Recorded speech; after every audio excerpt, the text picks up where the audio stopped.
Welcome to Let It Happen, the leadership conversation, where leadership is examined, not explained. This is a space for leaders who understand that change doesn't fail because of strategy. It fails of how we show up inside. Each episode is anchored in a chapter of the book Let It Happen. Not to repeat it, but to examine what it asks of us. I'm Mau Espinosa, leadership provocator and author of Let It Happen. I'm joined by Joseph Bartosik, leadership coach and practitioner, focused on emerging leaders and the next generation of leadership. Joseph brings the lens of becoming, the questions, the tensions, the aspirations of leaders early in their journey. Welcome. Welcome, everyone, and thank you for joining us again. Last time we were talking about ownership and responsibility, Joseph. Yes. This time we're going to talk about how we react when our identity is threatened. Mm-hmm. Mm-hmm. Yep. What do you think about that? I think that's a big one. I think challenges happen every day that, put us in positions where we have to reevaluate who we are as a person, whether it's internal or external. I mean, your book takes a huge part of it when you face a huge external change in Oxford. Right. So getting to that point where, just think about this. Let's go through that part a little bit. It took me 8 years to finally get there. Yeah. But 8 years from the point I decided I was able to go there. Mm-hmm. I've been wanting to go to Oxford since I can remember. So if you think about it, I was there at 47, so at 39, I was deciding that's where I want to go. And still took me 8 years. Let's take the financial part to the side. Let's be realistic. Let's be honest with myself here at this table. Why did it take me 8 years? It's a question you can only answer. but I'm gonna answer here in a second. But let's go into that. How many times we have a decision that we really want to make? And is it fear that we just start double thinking it, start analyzing it, start justifying why I'm not making that decision? Mm-hmm. I think fear has a big part to play in it. Fear and anxiety and that overthinking. And honestly, I'm gonna put this out there. Yeah. I feel like one of the biggest factors that prevent us from chasing certain things is comfortability. Oh, yes.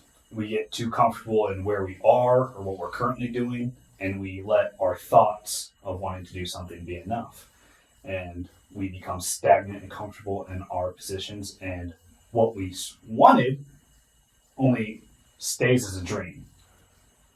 So it's not the fear to achieve something, if I listen to this, it is the fear of letting go what we feel comfortable with. Mm-hmm.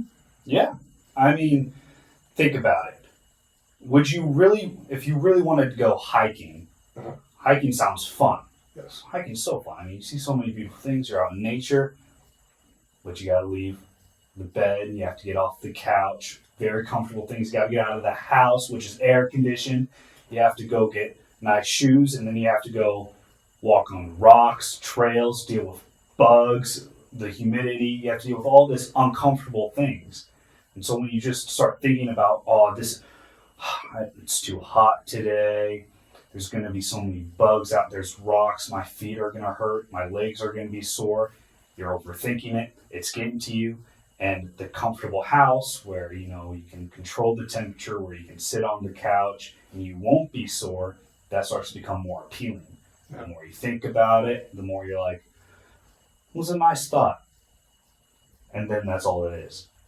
Let's push that a little bit more. Mm-hmm. Let's push it a little bit more, because hiking is a great example. Can we convert that one sometimes into our job? Oh, of course. I mean, sometimes we all want kind of promotions. I feel like, promotions come with more money, maybe more vacation, but we don't always think about the responsibilities that it's going to come with, or the more tasks that's going to come with.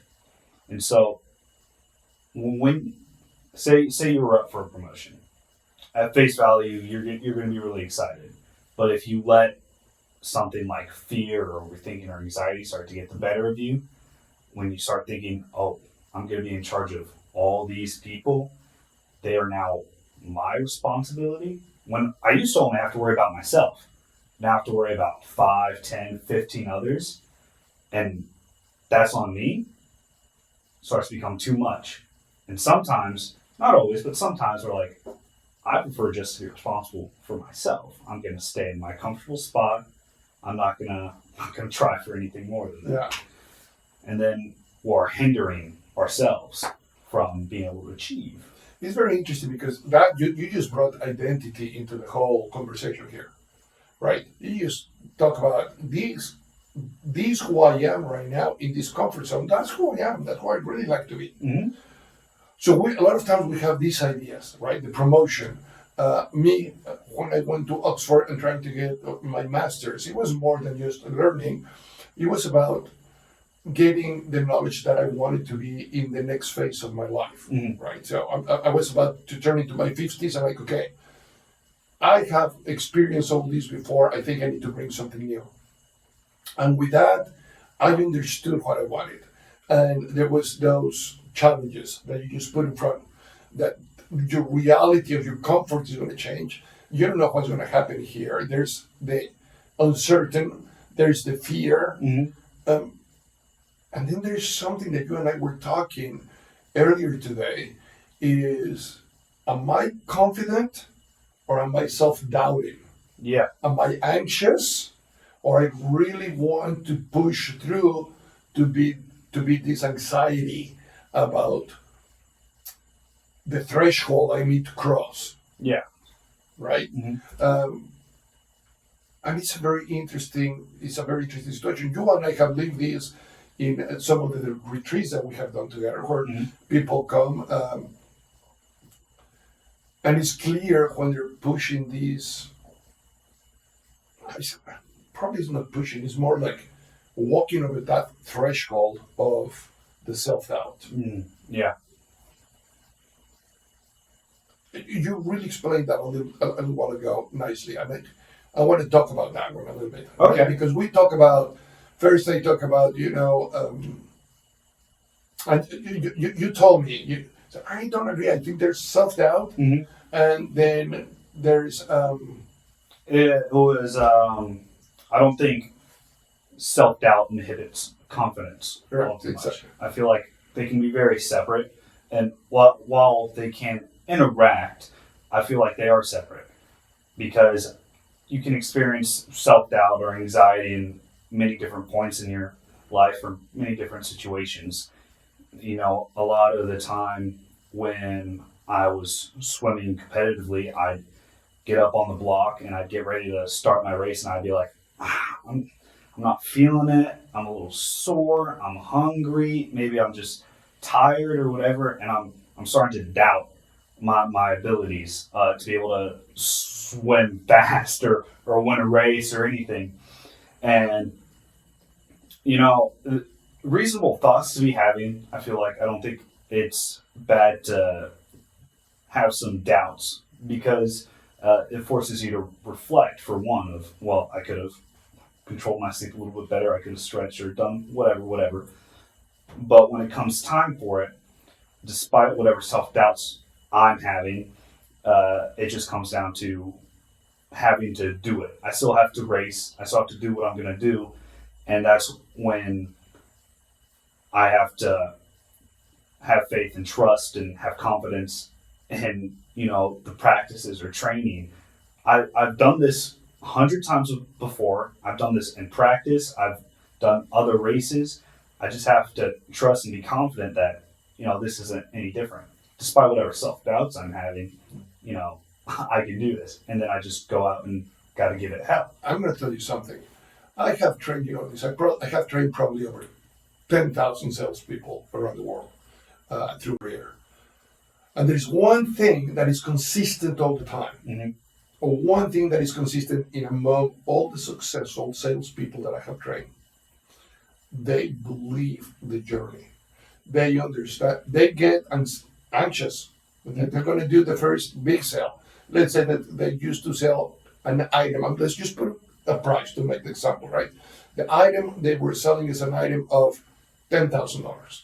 And that was the average. And they felt very comfortable selling $10,000 items. All of a sudden, it has a customer that wants to buy the $22,000 items. That creates anxiety. Mm-hmm. Why does it create anxiety? Because they're not used to that. That's not their comfort zone. Yeah. But it's the same process. It's the same process. You have to talk about the product. You have to talk about yourself. You have to show that you know the sales journey. You know every part of the process. Like you have to realize, like, okay, I have done my practice. I have done my stretches. I learned it. I heard the coach saying, "What's our strategy? How fast I can go in the first lap, second lap." I don't know a lot of laps, so I'm just trying to work this out. In sales, is the same thing. Have you practiced your narrative?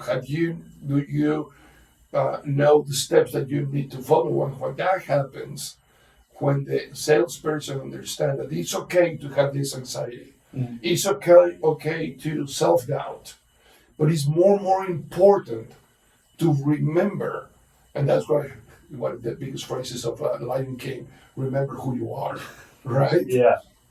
It's because of that. It's because you have to remember what you have learned, what's your journey, what's inside you that will help you through those difficult moments. And sometimes, and I'm going to take out also when you say like it gives us time to reflect. Sometimes these places in our lives, you're hiking, my time in Oxford, that's why it's the name of the chapter, Oxford, and not to say that I was there, but to say it more as a mirror, more as a place that I had to understand the shift in my identity at that moment. That I was not going to change who I am as a person, but for sure the identity of who I was to become after that, the layer that I'm building on top of that, or I was building on top of that, has to be different. And I think everybody goes through those steps in life. Since the moment you get out of high school and you create now your identity of a young professional or a college student or whatever happens after 18, right? And then you're going to have the next one, and then the next one. And you're still the same person, but you're challenging that identity of who you are. And I'm going to give the voice back to you here in a second, because I'm going to tap into another conversation that we were having earlier, is that you still yourself, you just growing, right? So you have these, could be ideas, could be influences from people, could be environment, but all those kind of things challenge our identity constantly. Yeah. I don't, and like I said earlier, I think challenges are great, especially for our identity, because we should be ever growing, and those challenges force us to see what's working and what's not working. Pause when we come back. Let's retake it. Challenges are good for us. It forces us to look back on what we're doing, what's working, what's not working, how we've changed, how we've grown. And we should be growing. We should be constantly growing. You know, whether it's very small things or whether we have to take a huge big step and something in our lives has changed. You know, whether it's external or internal, there should be challenges on a daily basis that have us reflecting and growing ourselves. But we should also be able to trust in, you know, these core parts of ourselves that are our identity. That's difficult. Oh, yeah. That's difficult, Yeah. right? But every step counts. And I think that's one of the biggest things. I remember not too long ago in a coaching session, I was talking to my coachee about this specific topic. And we're discussing that. And she was telling me how difficult it was. And so the challenge was, what's the next step? Just the next step. Let's not think about the outcome yet. short-term goals, which we will talk about later in this podcast, but short-term goals, Mhm. first action, right? Yes. And that's something that I have seen you done. Mhm. That is, you're like, okay, I'm just going to do this part, and you and I, it brings me joy when many times you and I talk about things, and you're like, okay, what's the first thing we need to do? Yeah. Yeah. I mean, I really, I don't know at what point I was thinking to myself, because there's things in my life I want to change. Right. And a lot of the time, unfortunately, but I have to admit it, I don't do those things. I don't go through my thoughts. I'll plan it out very neatly, and then I'll never do it. And I'm like, dang it. What do you think that happened? Is that part of the fear that we're talking right now? I'm going to be honest with you, Yeah. and I had this thought the other day of that sometimes I'll just overthink it to the point of I feel like it releases some kind of chemical or trains my brain, and by the time I've overthought it so much, it feels like I've already done it. So I personally bring it back down to just one thing, because every step is a choice. Everything we do is a choice and an action. Yes. And I just need one. I wanted to start reading more. Okay. And I wanted to start reading more for about 2.5 years. For those 2.5 years, have I been reading? No. No. And just last week, I was in a store and I saw a book and I was like, I remember someone saying something about this book. I'm going to buy this book. Step one, I just bought the book. For those first 2 days, I didn't touch it. And then I was in work and I had some time and I was like, I'm gonna open this book. I just gonna read one page. Read one page, and then I'm on the other, and I'm on the other, and then I have something to do. And I'm like, all right, that wasn't that bad. That's a pretty good book.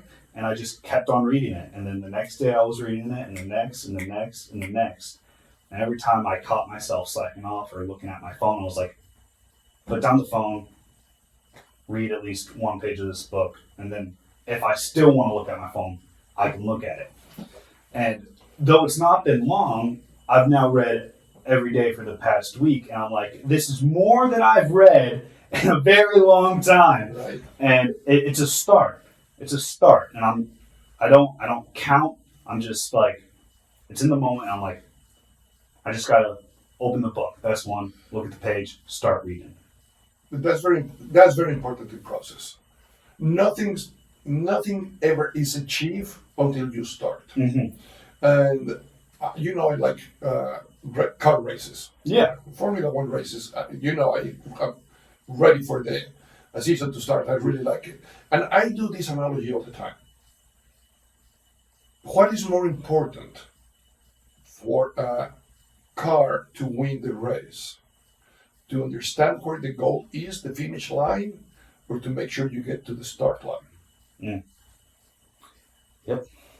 There's no way you can finish if you don't get to the start line. No, Right? it was not. How many times in life we keep thinking about the goal, Mm-hmm. about the finish line, and we never prepare to get to the start line? Yes. Because the moment you cross that start line, you're on the race. Yeah. There's no going back once you get in there, and you just I laughed at it when I was a kid, and because Shia LaBeouf did this thing where it was just kind of funny and we all mocked it. It was just a YouTube video of me, just do it, just do it. And we all laughed. We made fun of him. And now, I don't even know 15 years later, we're looking at it and we're like, you had a point. You had a point. You just kind of have to do it. It simplifies everything, and maybe it oversimplifies it, but that's really just what you have to just go and start, do it, because otherwise it's going to be thoughts. I'm going to put you in the spot. I'm not even asking your permission. Oh, okay. You already know me. I'm going to put you in the spot. Do you remember when you were in kindergarten? No. That you had these sometimes issues with your temperament, that you will get all mad and we did a little exercise of shaking it. I remember being told this story. Yes. You remember we told the story Yes. where you will have to shake one hand, shake the other one, shake your body, and it was very interesting because it's very easy to see how your behavior change, Mm-hmm. and nothing changes unless a behavior change. I don't care how much system, how much books, how much things we want to create in life. If we don't change our behavior, nothing is going to change. Mm-hmm. Yeah. And I think that was the point of that exercise of shake it, which I took it to. Well, I made a whole speech, and we were doing was living around or going around Mexico, different companies doing the shake it thing Mm. for leaders. But the most interesting part of that one, and I'm just gonna finish that one. Hopefully, it triggers a little bit your memory. Um, One day, one of your teachers called me, and she asked me what this shake it thing was all about, because you were teaching two kids in the playground to shake it because I don't know if they were fighting. I don't remember exactly how the story go, I have no idea. but it has a point. Mm-hmm. It has a point. What kind of tools do we have?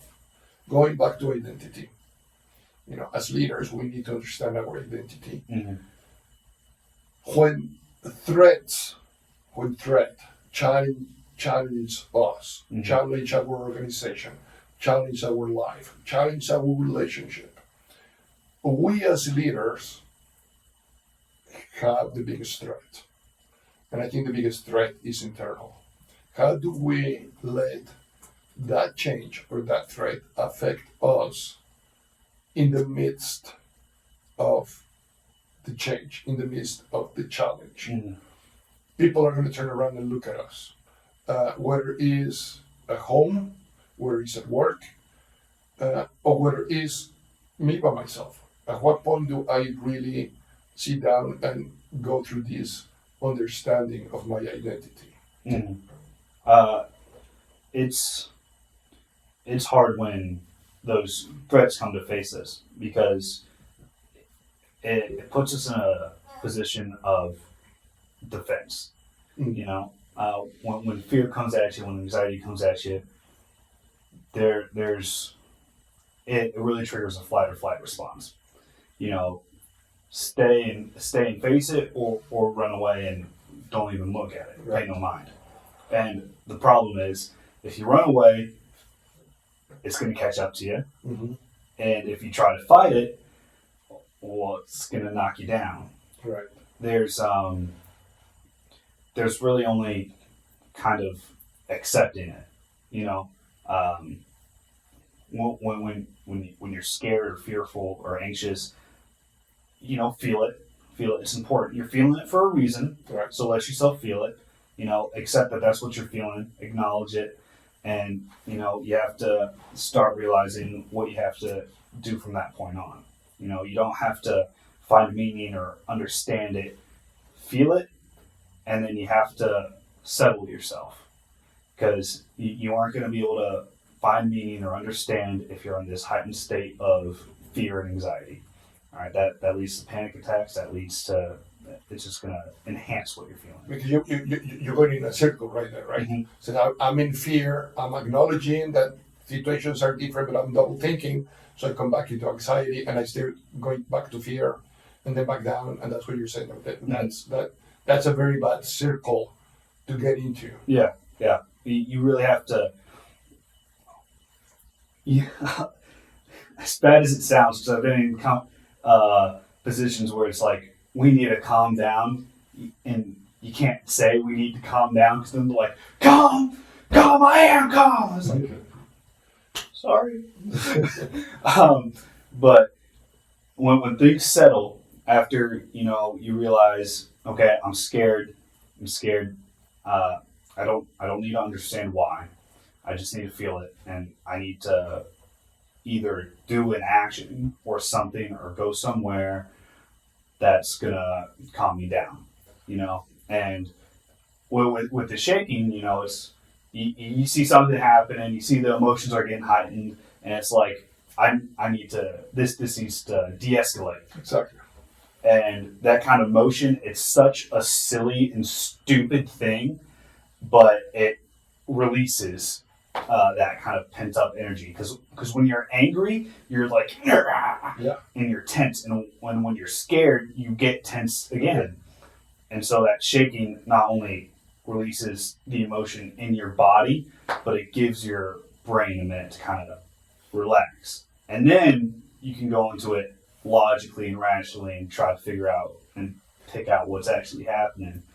But So what we're talking here, if you guys are paying attention to this, we went from uncertainty and fear Mhm. to understanding the situation and understanding my emotions and understanding what I'm feeling so I can do something, so I can create something. exactly. And the moment I go from fear to understanding to creation of something, an action, a walk, a shake, a de escalation, whatever it is in the situation that you're living or that your organization is living, then you start going into the growth phase. Mhm.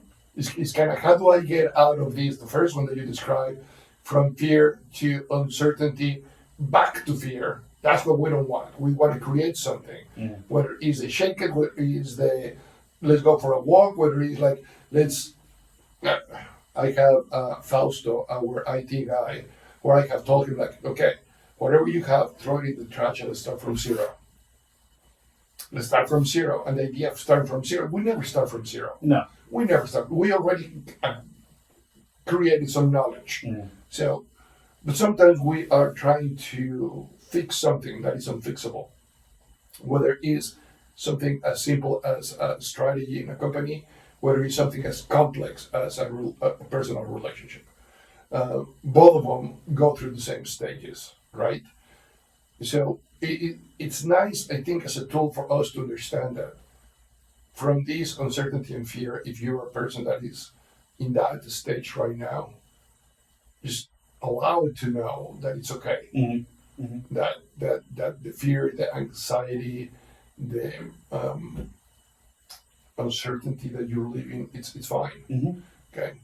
The moment you accept that you don't fight that, then the next question is, okay, what can we do to go to a next step? And what you're trying to say here is like, let's just read one page. Let's not finish the book Mhm. or the series. You know, sometimes I'm a little bit opposite to you. It's like, oh, I like this book, and I buy the whole series of books, and I have all of them, and then they create a lot of anxiety because I'm looking at all the books in there, and it's like I haven't even started one. But there's some people that they do look things like the whole thing, but you cannot finish a series if you don't finish a book, and you cannot finish a book if you don't finish a page. Mhm. In life, is the same thing. Yeah. So once we break that anxiety level, and we go through understanding, is how can I create the first step? Is think short term, right? Mhm. What can I do and what I can control? Yeah. So it's when you think short term, and I probably make it a lot shorter than anyone actually has to. But in my head, when it comes down to me, when I know there's things I have to do, I think things by like the millisecond. Okay. I wake up and I'm like, all right, I'm awake. I'm awake. This is fine. We're good. I'm checking the time. I'm assessing everything. I'm like, all right, just get out of bed. Don't need to go anywhere. I just need to sit up. When I sit up and I'm like, all right, what now? Should probably go to the bathroom. I'm going to go to the bathroom. Not going to do anything in there, but I'm going to go. Then I go and like, I'm in here. And I'm taking it minuscule. And it makes my days a lot easier because instead of thinking of, I need to be ready in 30 minutes and at work in 40, it's just like, I just got to sit up. I just got to sit up. And life's a lot easier when I take it in that way. Yeah.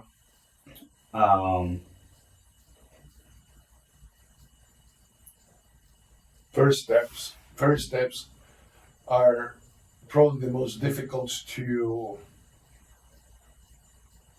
execute. Yeah. Not to think, to execute. Because I think, again, it's like a formula or any race, whatever, any race.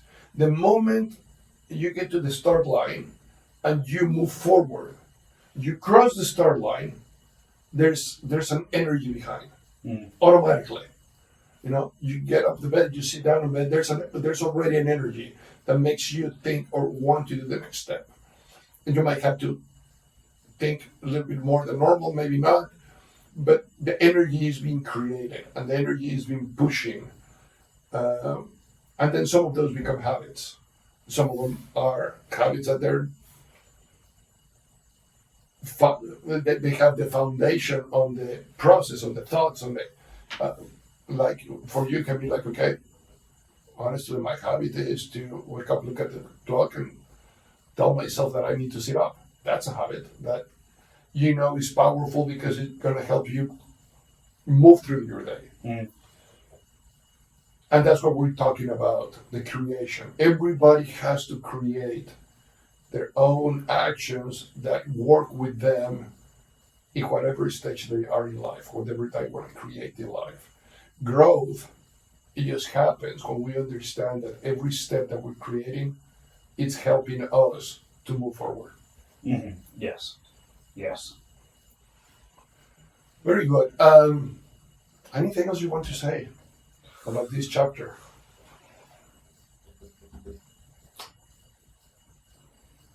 I think I'm all right. Okay. All right. Well, here's the thing, guys. So we talk about our decision, our ownership of leadership. At what time we take ownership of our actions, of our life, of our decisions. That is discussed on chapter 1. Chapter 2 is a little what happens when our identity goes into challenges, when there's threat out there that we can that is going to affect us directly. So next time we're going to talk about the chapter that we're going to talk next is about COVID, or the name of the chapter is COVID, and we're not going to talk about COVID itself, but we're going to talk about how COVID challenged the whole system that we live. And so we're going to go more out in discussing how fast can we react, what kind of tools we have when adversity hit us. So this is threat. Next time we're going to talk about adversity. It can be as powerful as COVID was when it happened, but you know what? There's the silent adversity, the one that's hitting us almost every day, and we don't know about it until it's already embedded in our system, in our families, the way we do every day. So we need to be very aware of those types of adversities. And we're going to be talking and discussing a little bit about that one. Joseph, as always, excited to be discussing these things with you.